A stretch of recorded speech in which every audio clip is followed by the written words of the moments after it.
Jason Fitz with Yahoo Sports, hanging out with Garrett Nussmeier, superstar quarterback for LSU, joining us on behalf of EA Sports College Football. All of this, Garrett, speaks to how much change there is in the amount of attention being paid to you. How different does this offseason feel than other off seasons leading up to the year? I think there's definitely just a raise in expectation, not only for myself, but also for my team. The expectations surrounding LSU football this year, and I think it's something that we've accepted. Something that we're very excited for, and I think there's an expectation also, from within the building as well. The expectation around you, partially over the last couple of seasons, like, let's be honest, there are a lot of players that when they didn't get on the field earlier would have transferred. Looking back at that decision, what impacted your decision to stay, and how do you feel about it now? Yeah, I mean, for one, as I speak on all the time, I think it's important to have an idea of who you are and have a foundation. And for me, that's been my faith, and trusting in God and His timing and His plan for me, and just being able to keep my head down and go to work, and try to get better at the things that I knew I needed to work on. I think it's been a huge advantage for me to be able to stay in the same system and at the same school and be around the same coaches and similar teammates. And it's something that I'm very grateful that I made that decision. I'm very, very blessed and very thankful, and I wouldn't want to be anywhere else than LSU. The portal conversation is so new to college football. When you guys are in the locker room, how much are you guys talking to each other about these decisions and what's right for everybody and how to go about the process? Yeah, well, just because I stayed doesn't mean that it's going to work out for everybody. And it's very situational.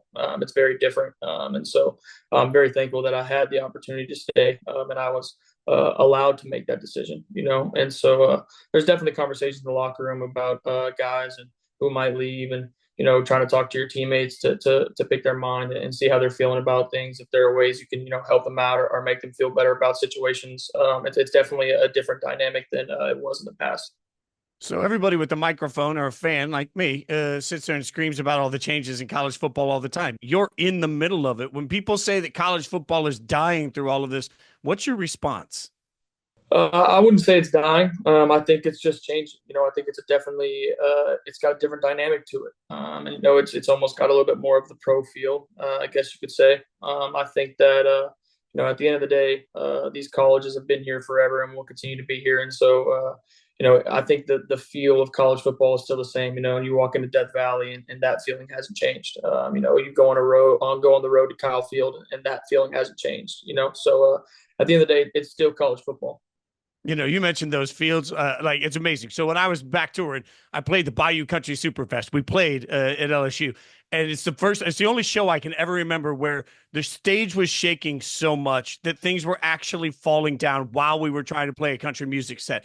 How weird, like just when you think about environments, how much time does it take to sort of get a feel in a new college football environment for that crowd and for what that environment is like?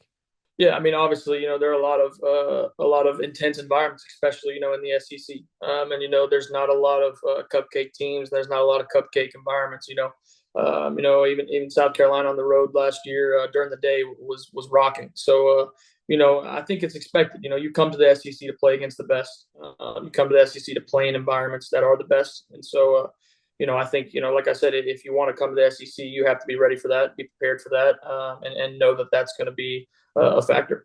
What's the toughest environment you've played in? Man, there's a lot of tough environments that I've played in over the years. I would say a sleeper pick would be Auburn a couple years ago was pretty loud. South Carolina this year is pretty loud. Kyle Field's pretty loud.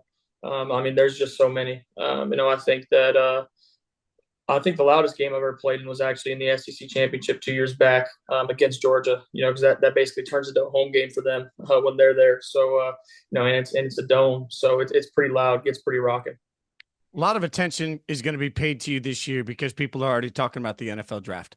How do you approach your season knowing that there are things that you have to be focused on for school? There's things that you have to be focused on for your team, but there is also a thing called your future that you have to be focused on. Yeah.